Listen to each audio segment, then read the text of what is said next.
बेटी ने अड्डा 24/7 ज्वाइन किया और टीचिंग एग्जाम क्लियर किया।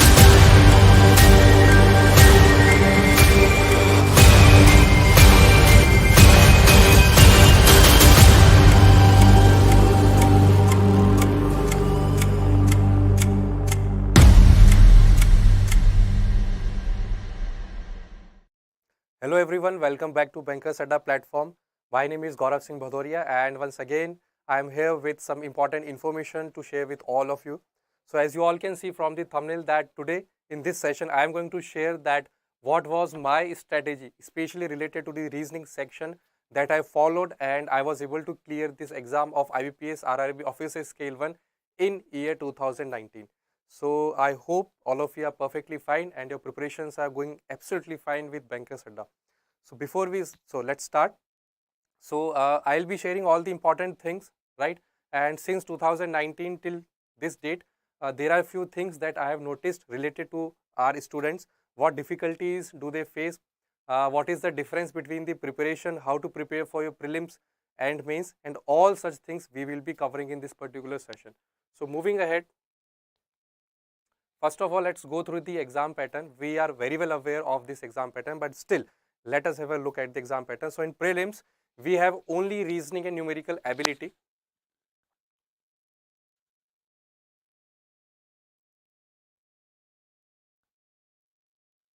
Alright, so in prelims, we have only reasoning and numerical ability, 40 questions each, 40 marks each, but the only one thing that differentiates RRB exams from the other exams is that here you will see total timing, 45 minutes total timing is given, there is no sectional timing. And in mains also, I have just mentioned here the reasoning paper, 40 questions for 50 marks, this is of mains.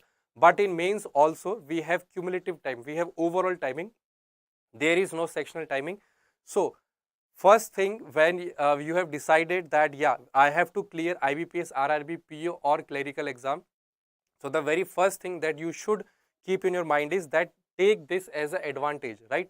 This is an advantage to you that you are getting the cumulative timing over here. Now, how is this beneficial for you? How I can use this as my, in scoring maximum marks in this exam, both in prelims and maximum? See, let's suppose if I am having good strength in the reasoning section, right? I am confident enough, I am more confident in reasoning as compared to the count. So what I can do, I can distribute this 45 minutes accordingly. For example, if my reasoning is good, if I am more comfortable in solving reasoning questions of reasoning, so out of these 45 minutes, I can devote close to 25 or 28 minutes to the reasoning section, and where I will try that out of 40 questions, now because I am devoting more time, so definitely out of 40 questions, I have to attempt maximum questions, right? So out of 45 minutes, if you are devoting 25 to 30 minutes to reasoning, then you should solve, out of 40, you should solve close to more than 35, I will say, or close to 36 or 37. That should be your aim, right? Let's suppose the other part. If you are devoting 25 to 30 minutes in reasoning, but still you are able to solve only 25-30 questions, then it is of no use, right? So if we are giving more time, we have to attempt more number of questions. That's the thing, right? That we should keep in our mind. Related to mains, again reasoning paper, 40 questions, 50 marks, right? Moving ahead, this was general thing, a very normal thing, exam pattern, we are very well aware. Now, before we start further in the session, this is one, the most important thing that we all should. Now, this point is not applicable only to RRB exam. Just go through this, what I have written. You have to prepare for prelims and mains simultaneously and devote the same amount of time and effort to mains, preparation of mains level examination as we devote to prelims.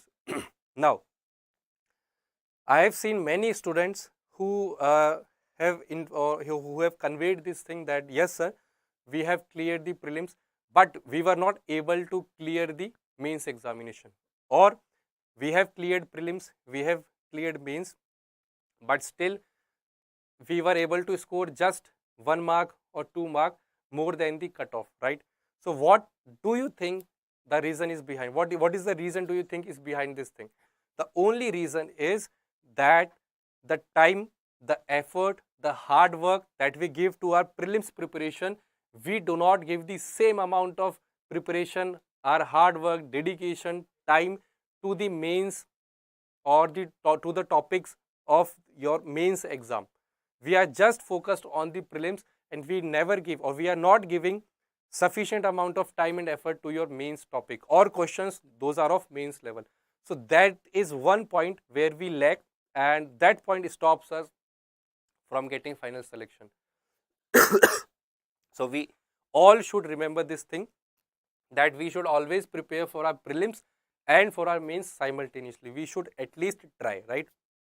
Now, talking of 2019, where I cleared this exam, so I personally followed this strategy, followed this thing that I will be discussing in upcoming slides also, that I prepared for prelims and mains simultaneously, not just in reasoning, but in quant also. And when the notification was out or before the notification months, I have started preparing my current affairs GA section, which definitely plays an important role also. So in this year 2019, I didn't wait for the notification to be out. I didn't wait for the result of the prelims to be out, but I started my preparation way before the notification. And as a result, I would say that I was able to get enough, more than sufficient marks, more than the cutoff, and hence the final selection. So if I'll repeat this point, then please do try to follow this point, and how you have to follow, we are going to see in the next slide. So first of all, let us go through some of the topics. Now, all of you are preparing for banking exams, so I assume that all of you are aware with the topics of or the syllabus of the reasoning. So basically, I have divided these into two parts, the prelims and mains, exclusive topics for mains. In prelims, definitely you will see alphabet test, alphanumeric series, blood relation, inequalities, silogs, order ranking, seating arrangement, puzzle. Now, these are some topics that are specifically being asked in your mains exam. For example, machine input output, advanced level, high level, LSN type of coding decoding, that we also call as letter, symbol, number. LSN type of coding decoding for your mains, data sufficiency, critical reasoning, assumption, and statement weakening, statement strengthening, all those kind of critical reasoning. Reverse silog will never be asked in your prelims. It is a specific topic for your mains. Coded. Now all these three topics you will see inequality, directions, and silogs here also.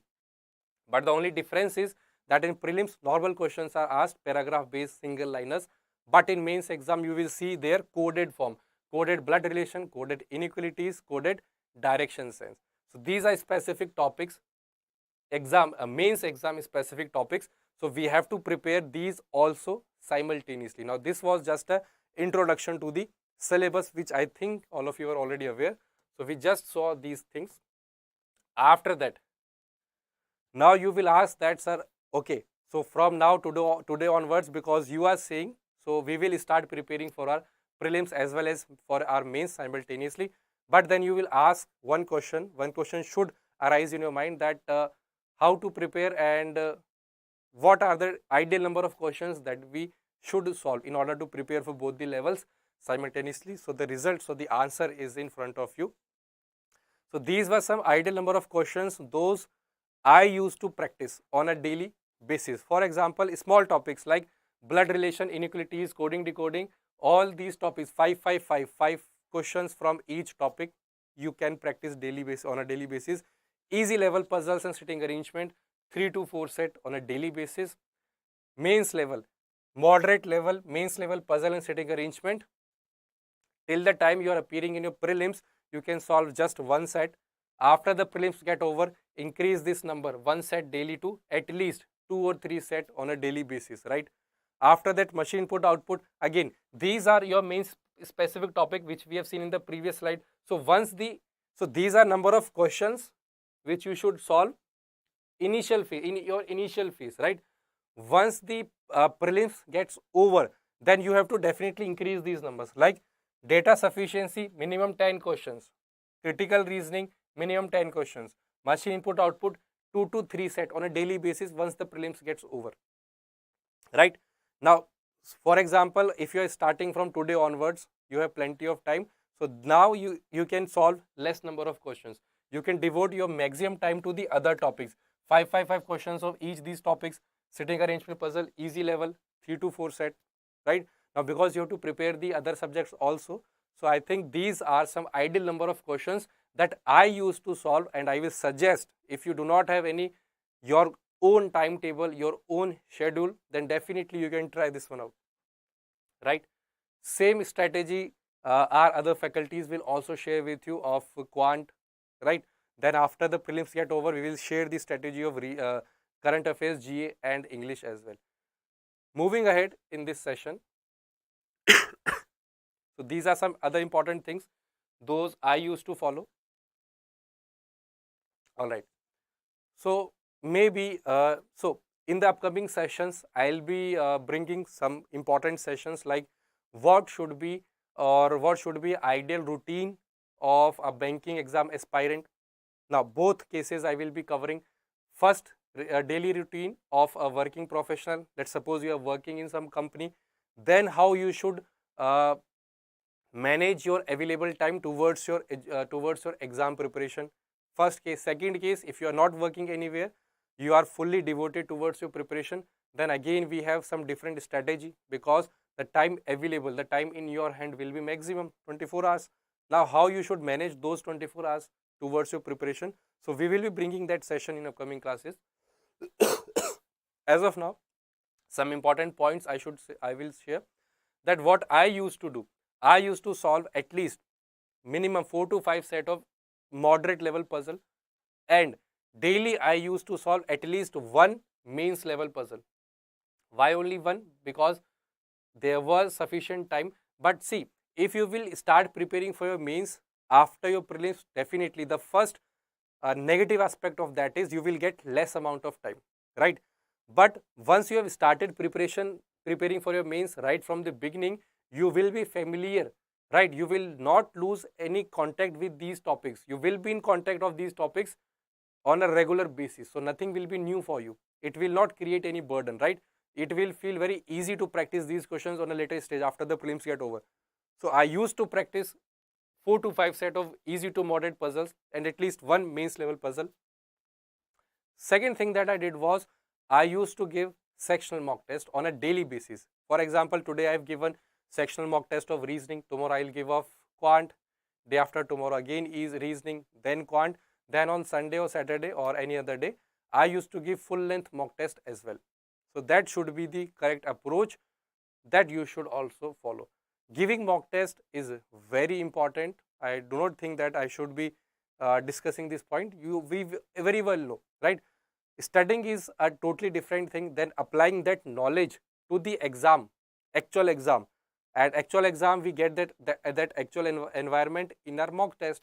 So we have to apply our knowledge. Whatever we have studied, we need to cross-check that. How much we have retained, how much we have understood. And the only way to get that is by applying, by giving mock test. So giving mock test is very important. So I used to give mock test on alternate days. That is related to the reasoning. Today reasoning, then quant, then again reasoning. So alternate days I used to give sectional mock test. Then third point is also very important. When you are giving mock test, it is a highly possible thing that you might come across some new questions, some new types, some new languages. For example, if I talk of syllogs, so syllogs is all about the conditions, the statements, the new words that the examiner might introduce. So you should be familiar with all the new types, all the new words, all the new languages related to syllogs. Now, how to do that? The only way is to give mock test. If you can think in this direction also. If I am giving a mock test, sectional mock test of reasoning today, so don't you think that I'll be having a question bank of 40 questions with me, which I can practice later on also? So now if I am giving 3 mock test of reasoning, 3 mock test of quant, so 4 3s are 12, 120. 120 questions of reasoning, 120 questions of quant, I'll be having as a question bank towards the end of week. So I am getting new questions also from mock test. And if I'm able to score good, then that is boosting my confidence also. So in any sphere you can think mock test definitely become very important. right? So these were some of the things that I wish to share with you. So today I have planned this session. Moving ahead, related to this particular exam only, IBPS RRB, PU and clerical examination. So we have launched this course. Starting date of this course is 23rd of March. Starting date of this course is 23rd of June 2022. Code that you have to apply is Y537. Now once you apply this code Y537, you will see the reduced price. Price will get reduced to 1840 rupees, we can say. Code here you can see it is written Y537 applied, and you will get the maximum discount, that is 77% discount. That is the maximum discount that we offer. So do not forget this thing. Use code Y537 and definitely you will get the reduced price. All right. So let's wind this session, and thank you all for joining. If you have any query, if you have any doubt, if you wish to share anything, then do post your comment, request, query in the comment chat box of this particular video. So let's meet up again in the upcoming session, in the upcoming days. Till then, keep preparing with Bankers Adda, and if you have not subscribed to the channel yet, do subscribe to the channel, right? So let's meet up again.